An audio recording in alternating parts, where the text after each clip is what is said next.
New developments tonight in the redistricting battle in Texas that could trigger a special election here. As ABC 10's Jeannie Nguyen reports, local counties are doing their best to prepare, but not everyone is on board with bypassing the independent redistricting commission. As state leaders prepare for a potential special election, officials here in Placer County say they are doing the basic prep work. Meanwhile, a former member of the Redistricting Commission tells me she believes a special election is not the answer. Placer County officials are planning a possible special election in November. We have to find our volunteers, which is 500 to 600 people, and we had to go and make sure that we have enough envelopes, enough ballot paper. But planning is limited when it's unclear what will happen. On top of that, officials say it'll cost the county about $2 million of money they don't currently have. We don't have the money to conduct this election.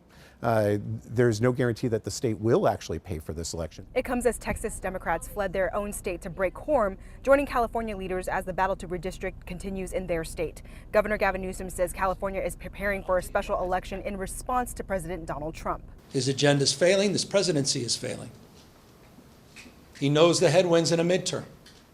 He's dialing for seats. Congressional maps are normally drawn by the state's independent redistricting commission. Jean Raya is a former member and says what California is doing right now is contrary to the will of the voters. It violates everything about independent redistricting. It's being done on a purely partisan basis. A part of the 2010 commission, she says it took 10 months to draw maps. And what lawmakers are doing now is not being done in a transparent manner. Maps are being drawn behind closed doors, so voters are not going to have an opportunity to see those maps and propose changes. But Speaker of the Assembly Robert Rivas says the new maps will be available soon and noted the Redistricting Commission. Maps we anticipate will be available next week. Our work began with the work that was already done, as the governor just mentioned, by our independent redistricting commission. Former Speaker of the House Nancy Pelosi doubled down and says this is in defense of what the Trump administration is doing to the country. It's not wrong in what we're doing. This is self-defense for our democracy. As the legislature works to meet the August 22nd deadline to formalize what would go on the ballot, Raya believes this isn't what voters would want. It's completely contrary to the will of the voters who passed the independent commission.